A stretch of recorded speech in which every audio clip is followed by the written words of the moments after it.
Hi, and welcome to another episode of Conversation with a Chef. I'm Jo Ritty, and I love sharing with you the conversations I get to have with talented and passionate chefs. It's the backstory, if you will, to the food they're putting up.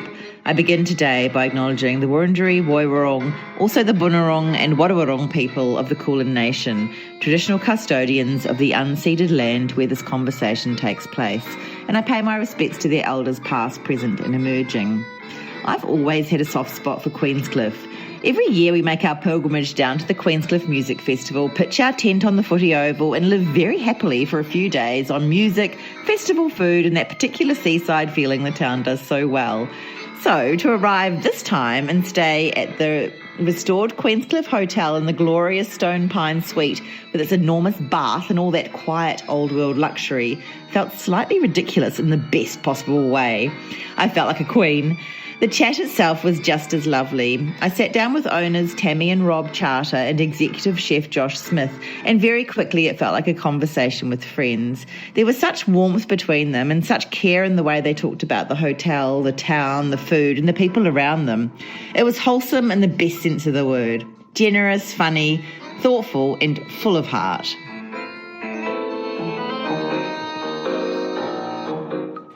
Well, it's lovely to be here with you, Tammy and Rob and Josh, at the Queenscliff Hotel. What's such a beautiful building and a lovely drive from Melbourne. Quite easy, actually. Yeah, it's great. I live in Port Melbourne, so it's even easier because I'm already at that side of the city to pop over the bridge. But and looking out the window, you can see the sea and the beautiful park with those amazing trees. Yeah. This restoration has taken 3 years, and I know you've had lots of obstacles, but tell me about opening and how things are going so far. Oh, okay. So we opened in mid-March, and it's been really hectic, I think is the right word for it. We've been really busy, and we've been settling in too. So for Tammy and I, this is a new venture for us to run a hotel. Luckily we've got Tim, our general manager, and Josh, our executive chef, so they're experienced hands, so they've been fantastic helping us through that process. But for us it's been new, so new systems, new facility in some ways because we restored everything, and a new kitchen and so forth. So getting all that bedded down, new staff, a mixture of experience in that. And it's actually an interesting building because it's like 4 businesses in one. We've got a cafe, 2 restaurants, 2 bars, and accommodation, so maybe 5. But so with all of that, it's like lots of businesses starting all at once. Yeah. And we did do some staggered staging, but it all came on pretty quickly. So I feel now we're finally settled down into more, not so much a routine, but a little bit more established. Our staff are experienced, and so we're feeling much more relaxed at the moment than we were probably at the beginning of March. There's a few more procedures in place. Yeah. We started. Yeah. And so this room's beautiful. It's all a beautiful green colour. Did you have to do everything here? We didn't. We had our architect, who's also a designer at Molecule Studios, and Anya, she headed up all the design. So all the interiors. This is a silk green wallpaper. Gorgeous. And then she's paired it with the mustard sort of coloured. Tammy's been very generous. I mean, Anya did an enormous amount of work, but Tammy had a huge hand in finalising. We all did. So. We all had. There was a lot of pulling and doing and throwing on decisions. Yeah. But what we really wanted to do was celebrate local. Yep. And so most of the artisan work was done locally. Even in the bedrooms, we have quilts on the beds that are from Creswood Mills, the alpaca, and quite a few of the doona covers are Carlotta and Gee, which is another Australian firm.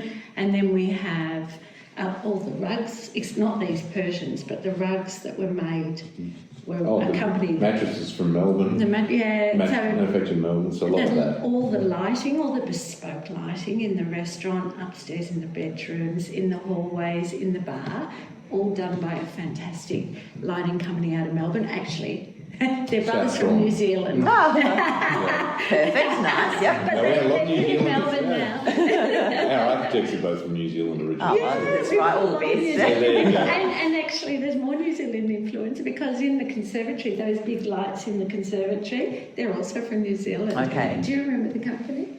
No, not off the top of my head. Yeah, so it was definitely a lot of conversations about everything. I think one of the things that one of the things we were worried about when we started was the difference between the restoration of the building and furnishing in antiques versus what I'd call luxury, more modern furniture.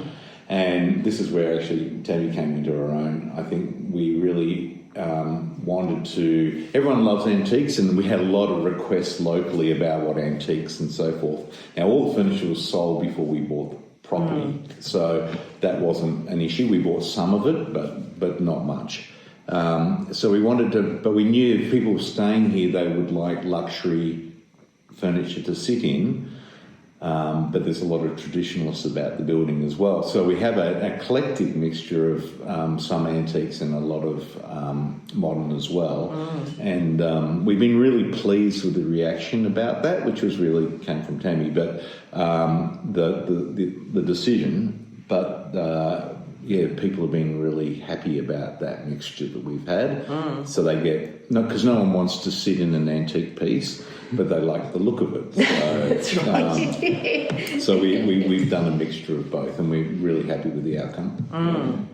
So when you walked in, I mean, I know this has taken 3 years, but was there some time before that? How long has this whole project been? Well, we bought it only because all the approvals had been done. They had the other previous owner, he'd been living in Hong Kong. He was local, but he lives in Hong Kong, and he had got all the architectural plans and designs all drawn up and all the approvals with heritage. He was a year in fighting to get the lift approved, and all of these things happened all before we came on board. Okay. So we only really got interested because we saw all that had been done. And so we said, So they had... we can hit the ground running. Yeah, so we thought, that'd be great. There was 30 consultants, I think I counted, all plus before we started, and all. We said we don't need any of them, and we've literally brought them all back on board because it was such a long time. They started in 2017 with the approvals. Yeah, right. And we didn't start the work till 2023, beginning of 2023. So by the time that changed, legislation had changed. Our building surveyor wanted us to work to a different year code and all sorts of things. So with all of that, we actually had to re-engage all those people anyhow. But the basis was done. And our architects were engaged since 2016. She was pregnant when she first took on, and only was pregnant when she first took on the job, and now, I don't know. He's 10. 10. Wow. No, it's her guide, it's her brain gauge. So this is this is the baby, isn't it? As well? That's right, exactly. How old is this building? The 100 and... 1888. Yeah. We started in 87 and finished in 1888. Wow. Yeah. So they took 1 year to build it. We took 3 years to restore it. So Good grief. I don't know what that says, but I'll leave it to the imagination. Yeah. And so I'd love to have been a fly on the wall when who saw the ad or who was aware of this was up for sale, and I don't know. were you on your avocado farm at this point? We were. And we ended up selling to purchase this. But we were farming and we both did our hits. So we went, this is really hard work. And it was really hard to make it pay for itself. And that's all we wanted to do, was to try and make it pay for itself. And so we made it organic, we did all these things, and it still wasn't able to be viable. And so we said, okay. And then we needed to come back here because we wanted to be closer to family. So we did that decision. But we were looking at what was available on the Bellarine that would keep us interested, because Robert retired from corporate and I was retired from teaching, so we went. We always want to clarify. We did farming for 5 years. I did corporate for 30, and Tammy was a teacher through a fair bit of that.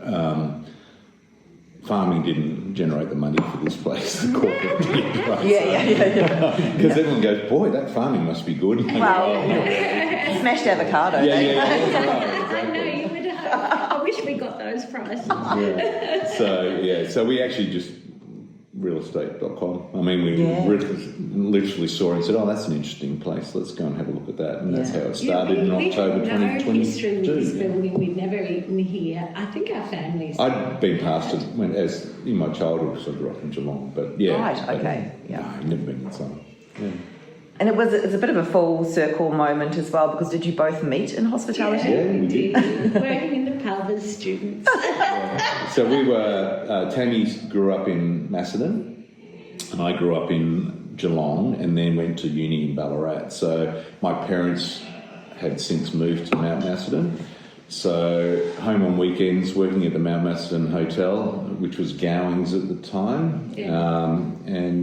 We met there. So did a few years working there together. That was our hospitality experience, to be honest. Yeah. And that was the start of it. So it's quite funny. We actually looked at that hotel a few times over the years to say, we knew its limitations because we'd worked there.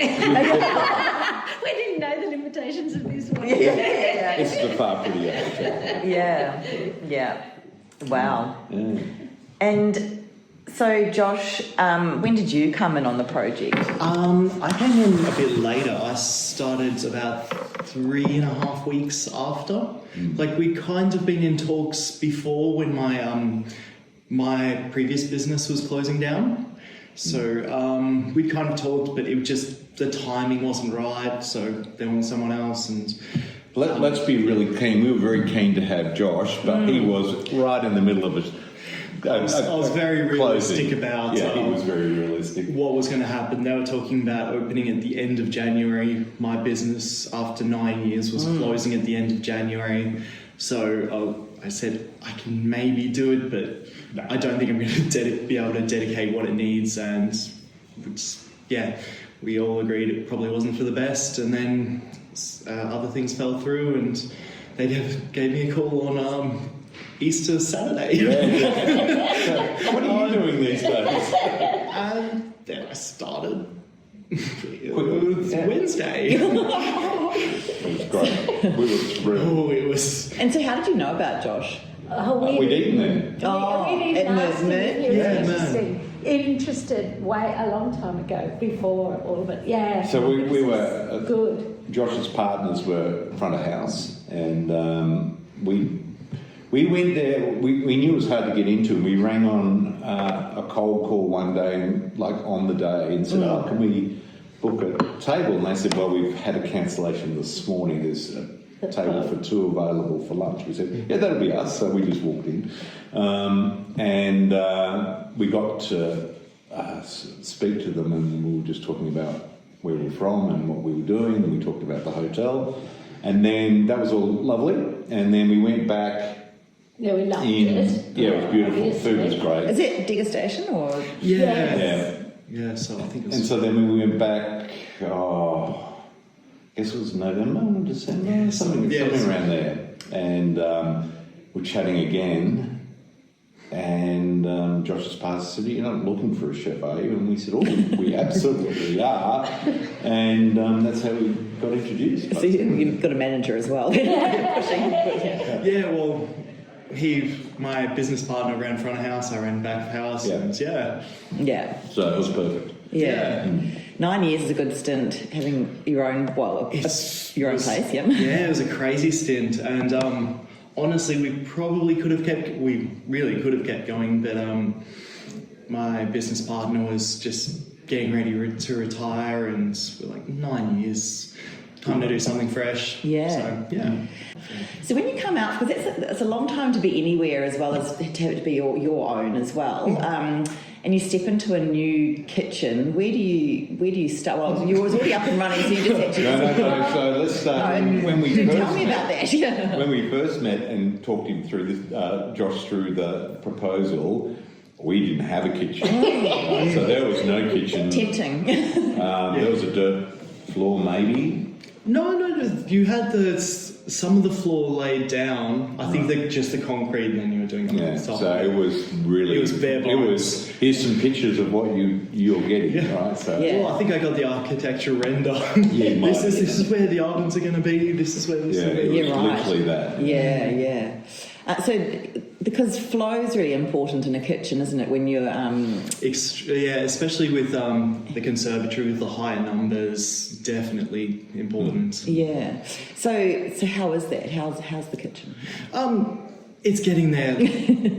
Walking into a new kitchen's always hard, and there's always different styles. And Rob and Tammy have been extremely accommodating, trying to find solutions to all my problems. So we're getting there, and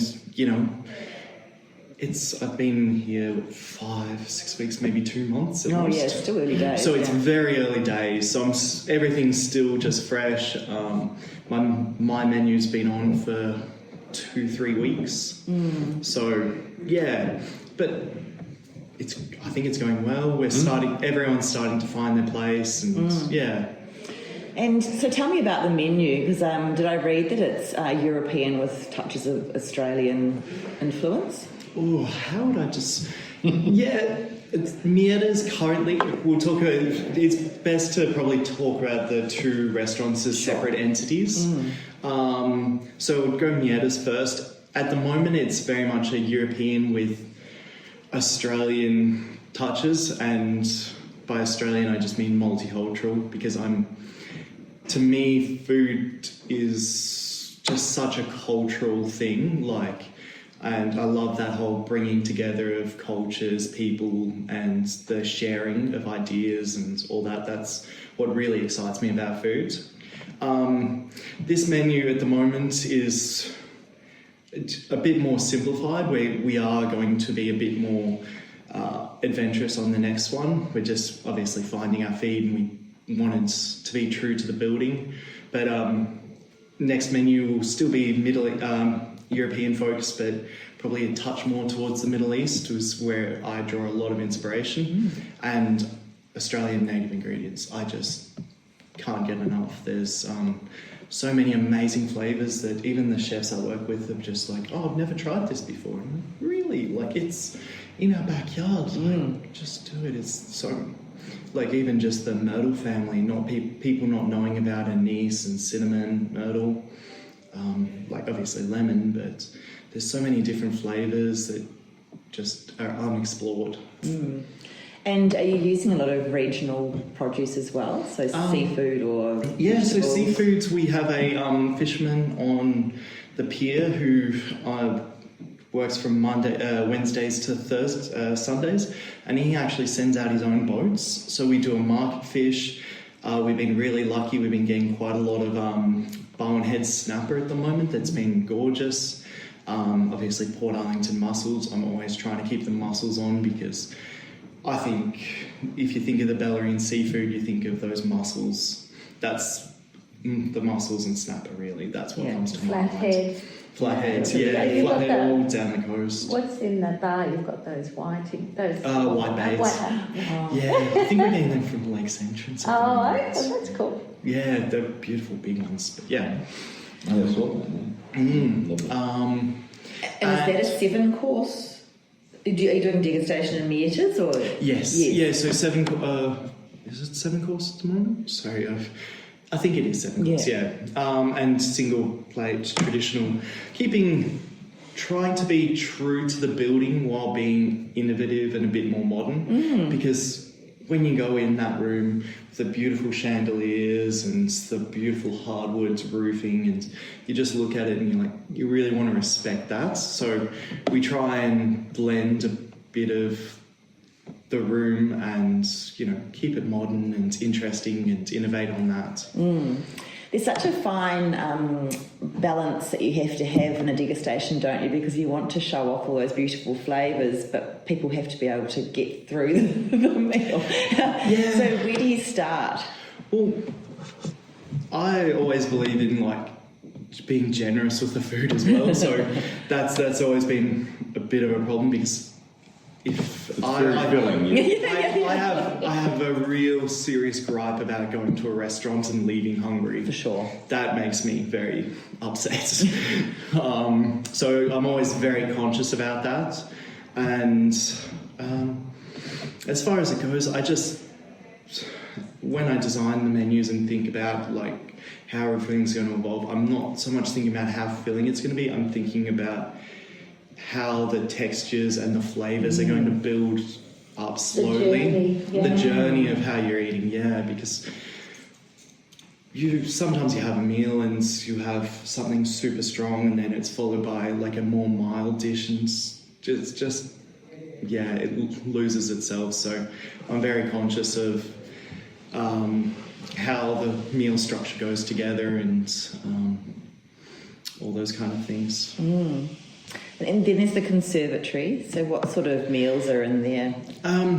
So we're aiming for a high-end bistro in the conservatory. So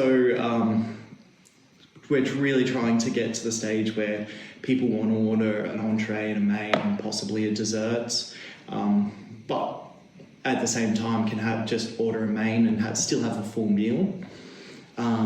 I think my Middle Eastern influences are showing a lot more in that side. But once again, I tend to be a very vegetable and fruits driven kind of menu. I don't like relying on proteins to fill a meal. Like I like having a good amount of vegetables to highlight the meats because make it exciting. Like we all know what meats, beautiful braised lamb tastes like, but you add a bit of parsley, vichyssoise or something like that, and it's a completely different dish. And so just focusing on not just the proteins, but all the beautiful organic produce that we can get around this region. And when is Mietas open and then the conservatory? When can people go?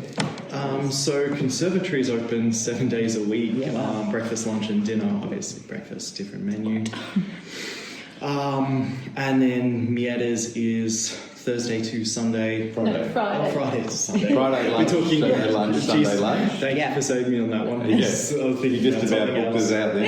And then Friday and Saturday evening as well. Oh, beautiful. So, And tell me about the names. The name of a restaurant can really set the tone. And obviously Mieta O'Donnell was a huge figure in Melbourne's culinary history. How did you settle on that? So when we came to the hotel, we very quickly learned no one knew the name Queenscliff Hotel. They'd all argue about which hotel, even for deliveries or anything. They didn't know where to bring anything. And anyone that came past the hotel would tell us their story about Mietas. And so we said, oh my God, they only know it as Mietas. What are we going to do? Okay. So then we did some research and we found out there were 2 existing family members. There was the husband of Robin O'Donnell, the youngest O'Donnell sister, who had worked here as well and had been a co-owner. And they have a daughter who's in the sunny coast. And so we contacted them and said, look, is there any chance, would you be offended if we could use the name Mietas? We'll do a tribute to her. We want to celebrate the idea anyway of the sisters. And there's so much history tied to their period of the hotel because it was its heyday when they owned it. Right. So it's always been a hotel, but that's the time period that everyone remembers and wants to. They had anniversaries, engagements, everything. And so they agreed. And so we went and bought the trademark and then went with it, but we didn't want to call it Mietas as the whole hotel. No. We just thought it was better to do it in the restaurant, and it gave us it was helpful because it gave us a bit of a framework and a path forward, which we had none. Yes. Yeah. So that was good. That's good. And Josh, are you from this area as well? Yeah, so I grew up in Torquay. Nice. Yeah, like I've moved around a bit with work, up in Dunkeld, Melbourne, all those bits and pieces, but I've always stayed around this region, family, all that. And I'm in Leopold now, so yeah. Beautiful. And did you always know you wanted to be a chef? Everyone will tell you I did, but no. My career was it was an interesting one. Like, so I did vet during school, and at the end I was actually planning to be a mechanical engineer, applied at Swinburne, got in, blah, blah, blah, and then I ended up deferring on that one because my boss had offered me, just finish off your apprenticeship, you've only got a year. So I did that, and then Gordon Ramsay opened a restaurant in Melbourne, and I'm like, well, that's a once-in-a-lifetime opportunity. I'll go work for him for a bit, just say I did it. And then did that for a while, and then got off, did some work experience at a few places, and Royal Mail offered me a job right when they were, getting the Restaurants of the Year and all those kind of things. So I was like, well, that's another good experience. So that was another 3 years, and then by the time I knew it, I was like 29-ish. And then I just kept going, and yeah. And what do you love about it? I love the meeting of science and art. So I love the framework of everything has a reason why something happens, but you can still play with it and you can still be creative in that process. So I like how both of those mix up. And then, as I was talking about before, the culture and history of food, like how it brings people together, how some techniques evolved, like fermentation, all those kind of things get me really interested. So I just really like how it's meeting of science and art. And overseeing those different entities within one as executive chef, have you had that kind of role before? No. So this was very much my first time. My favourite part about cooking has always been the creative process. So doing new menus, overseeing all those kind of things is always, But no, it's definitely been a change of pace. Yeah. And I'm looking forward to being able to step back and get a bit more into that role soon. Yeah. Are you big with spreadsheets? I do like a spreadsheet too. I like figures. Yeah. But I've got to be perfectly honest, I'm not quite at the stage where I've been able to do too much of that. Okay. So you're really finding your feet at the moment. Well, just training staff. Yes. And you've got to get people used to the way you work and your expectations and all those kind of things, because every chef has such varied... Absolutely. How do you do that? Just being there personally, leading by example, and just really setting expectations and not lowering them is really the main thing. I think the other thing, from a total perspective, is we're quite tight between Tim, our general manager, Tim Harris, and Josh and Tammy and I. We spend a lot of time together, and we're building. Tammy and I always had a sort of vision for the place, but we're building that, and Tim did too, because Tim, I should mention, our general manager, started his career here with the O'Donnells, wow. He's been to New York and run bars and restaurants and been all over the place and back here. Incredible. So he's done a lot of experience. So he has some a vision for this place. We have a vision. Josh has a vision for his part of the business. So between the four of us, we really sit down together and form that. So we're progressing that journey. We're not finished, but we're progressing that journey. Yeah. I love that. I think hospitality, it should be about being hospitable, but I love that, if it comes from a team that get on well together, that's already such a beautiful place to start. Yep. And I like to hear those stories. No, we're all on board together, for sure. We're also fortunate because Lyndon, who also works in the kitchen, he started his apprenticeship here. Oh my goodness. And so he was taught by she was like, what did we call her? Like a nonna, who was Mietta's. She trained all the kitchen staff on pasta making and bread making, and that's his thing. He is brilliant at making sourdoughs and brilliant at making the focaccias, and he's passing on, and the gnocchis and the pastas. He's passing all that knowledge to our staff, so everyone, it's the same. He's one of our sous chefs. Yeah. So it's really so important for Josh because he's had him working with him for a long time. Yeah, he was my previous sous chef at Man too. Oh, amazing. So it's really good. That was a real win when he decided to come on. Yeah. It was funny when the Nonna came in. So she came in and both Tim and Lyndon were like, oh my goodness, she hasn't changed. And they thought she was ancient. So it was very funny. Did she eat the bread and pasta? She did. And it passed the test? Yeah, that's good. Yes, I don't think Lyndon would have lived it down otherwise. And how has the reception been from locals? Because they would have been watching and waiting, were they? And what's the vibe? They are incredibly supportive. Great. They were from day one. We did a talk ages ago now, 2023, I guess. No, 23? 24. Maybe 24. I don't know. At the Point Lonsdale Primary School, and we had a big turnout there. And apparently the biggest that they've had. They have these monthly talks, and they invited us, and we were just expecting a small. yeah, we thought 30, 40 people. They couldn't provide enough seats. There was about, I don't know, 300 or There's something so there. much So it was, interest in this building. Yes. They see it as we're just custodians. Yeah. This building's here for, everyone, and the town's incredibly proud of it. And a lot of people came to Queenscliff to live because of their connection with this building. Right. Yeah. now that doesn't stop them having opinions, and they're very generous, and they always very complimentary of the restoration and what we're trying to do.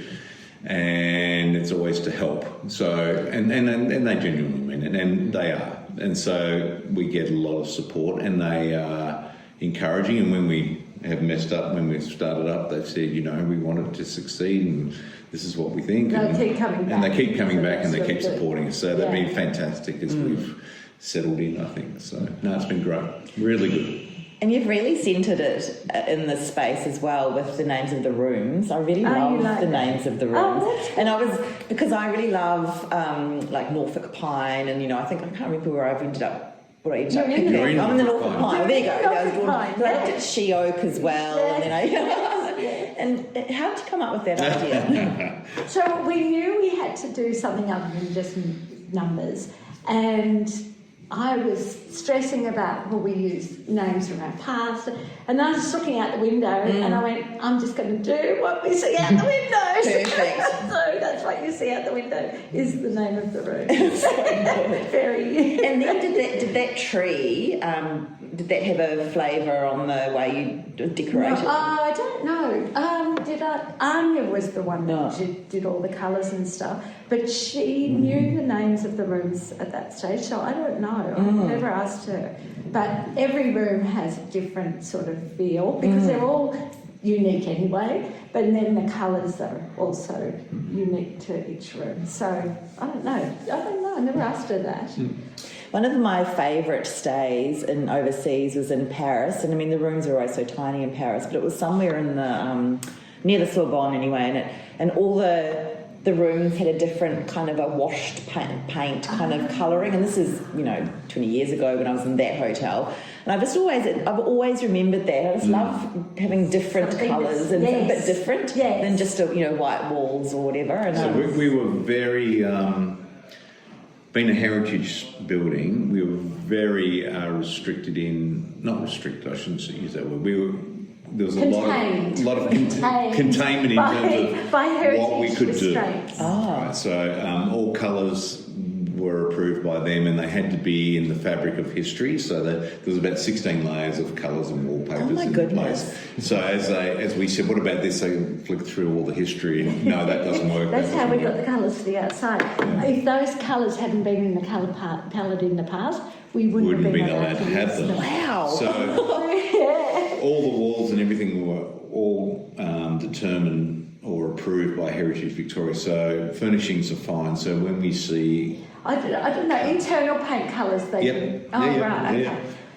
When we had differences in rooms, we could do it all in the furnishings, but we couldn't do it in the palettes of the walls and so forth. That's fascinating. Yeah. That must have taken a lot of toing and froing as well, did it? Yeah. Oh, goodness. Well, you had very good heritage architects in Consultants, Melbourne, consultants.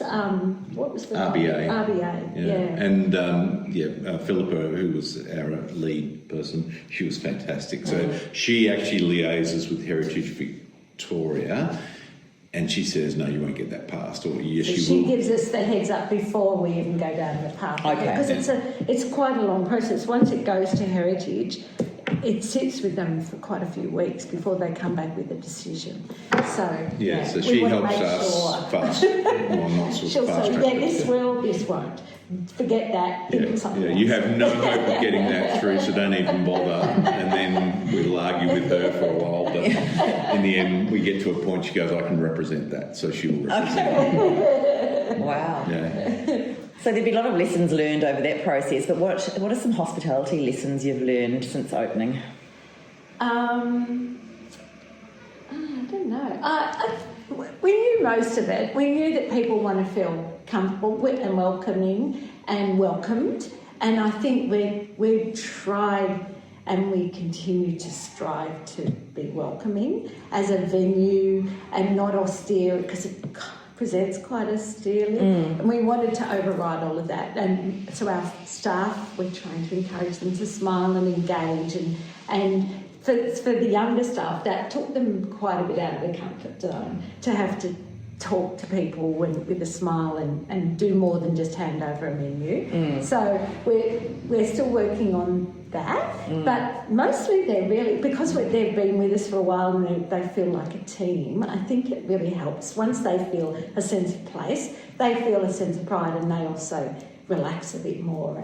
I think it's like any business. So, I mean, I've been involved in a lot of businesses, and I think it's all about having a happy staff and comfortable, and everyone's on board with you on the vision and what we're trying to achieve, and they enjoy coming to work and all that. And of course, you have a mixture of that with any organisation, but I think making that environment right, and then that comes across to the customers. So I think the thing we're really happy about is in our reviews we're getting, whether they're direct to us or the public, we're seeing that intent and attitude is coming across about our staff. And so once you feel that, then I think you're starting to because then get that the makes ball the rolling. customer comfortable and happy, and then that helps everyone. Because we want to be a premier destination in Victoria or even in Australia for people to come and experience Queenscliff, because it's kind of like the forgotten gem. Yes. So we really want people to say, oh my God, look at I can walk along this beach, there's no one around, and how pretty. And there's lighthouses, there's history everywhere. It's gorgeous. Yeah. It's really gorgeous. Oh, and then you've got the marine, just think it's the marina and the fishing boats going in and out, the pilot boats going in and out. Yeah, the train. The train, yeah, that's right. There's more than one train. That's it, yeah. There's the children's train, they run that. The blues train. The blues train, and then there's the dining train. All of them are brilliant. Barbecue train, Yeah. Yeah. And the historical buildings around here, sometimes I just walk through the centre street and it's That's pretty. it's beautiful to look at, because they've really done such a great job in keeping the historical value of the town. Yeah, it's a very cute town. It is. And when we camp on the footy oval during the music festival, Which is a fantastic place for a footy oval, isn't it? it's amazing. And then the view from there, and then getting your bacon and egg from that kiosk and going and walking down onto the beach, it's pretty incredible. But walking back round that past that army fort thing, amazing. There's a lot going on here. There really is. In such a little spot. Yeah. It's got everything. It's really funny. Well, between us and then Point Lonsdale, which is it's the same shire, it's really pretty. It's We're pretty fortunate, and I think we're one of the few places in all of Victoria that has consolidated with a huge council. So we're this little council, so they look after their area. Very focused. And it's really focused. really supportive too of us. Great. That's So good. that's been great. And what are you all looking forward to over the next few months? I'm looking. Everyone's got a different view. Right? Yes. So I will tell you, we're looking forward just to continuing to establish ourselves, and we're continuing to work on our product, and whether that be accommodation or our service, or whether it's our menu. So I think that's all exciting. I'm looking forward to summer when we really get put under the hammer, and so it's really funny. Our staff go, "Oh my God, it was a busy Saturday," and I go, "Wasn't it fantastic?" And they're exhausted, right? So I mean, we all have different views, but no, I think we're just really excited about all the things we can do here, and the first bit's about just starting and getting settled and making your product right and doing all those things. I think all of us are excited about getting that under our belt, and then really working on how we can improve our offerings. Yeah, because it's been a gradual unwinding. We started off without any bar snacks. We just had, it was quite limited. We limited where people could eat because we were always trying to manage the expectations. We wanted the kitchen to be able to meet their demands. And our front of house. And then slowly we've been able to move out, and so now there's bar snacks. The cafe's open till 3. You can have snacks with the cafe too, and so it's just like keeps growing. And in summer that'll spill out into the courtyard and all the benefits of that. That's really nice. Just continuing to upgrade the menus really, obviously because I've just been focusing quite a lot on training, staff, all those kind of things, just simplifying everything and just building up over the next 6 months to a year. Just each menu gets a bit more advanced and fun, and just really get there. That's pretty much.